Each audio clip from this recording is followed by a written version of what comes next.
আগে এই ভিডিও দেখে নাও, তো আমি কিছু বলছি, দয়া করে পুরো ভিডিও দেখবে। তোমরা যে মূর্তিটা পুজো করছো সে মূর্তিটা কিন্তু জ্বলে পুড়ে ছাই হয়ে যাচ্ছে। আর এক ভাই সেখানে কমেন্ট করেছে যে যে নিজে রক্ষা করতে পারে না সে মানুষকে রক্ষা করবে কিভাবে। কথাটা কিন্তু 100 বার সত্যি।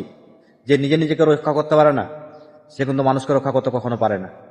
এই যে ভিডিও বানিয়েছে একটা মুসলিম ভাই, তাকে বলছি এইসব ভিডিও ভাই কেন বানাও? ভালো ভিডিও তো বানানো যেতে পারে।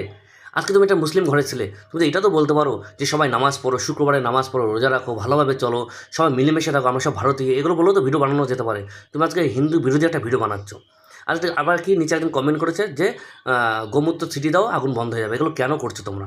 আমি একটা কথা বলি, যদি আজকে তুমি যে ভিডিও বানাচ্ছ তোমার প্রতিবাদে কোনো হিন্দু সনাতনী ভাই যদি তোমাকে কমেন্ট রিপ্লাই করে উল্টো বলে যে আজ ইরানে, পাকিস্তানে, আফগানিস্তানে যুদ্ধ হচ্ছে, কত মুসলিম ভাই বোন মারা যাচ্ছে, কত বাচ্চা কাচ্চা মারা যাচ্ছে, কত মসজিদ আগুন ধরছে, যদি এটা তোমাকে রিপ্লাই বলে যে তোমাদের আল্লাহ কোথায়, আজকে কেন বাঁচাচ্ছে না মুসলিম ভাই বোনদের, মসজিদ কেন বাঁচাচ্ছে না, এটা তো বলতে পারে, তো তোমার খারাপ লাগবে? তাহলে যেটা খারাপ লাগবে কারোর, সে কথা কেন বলবে? আজকে তুমি তো নিজে সুযোগ করে দিচ্ছ অন্য কাউকে বলার জন্য।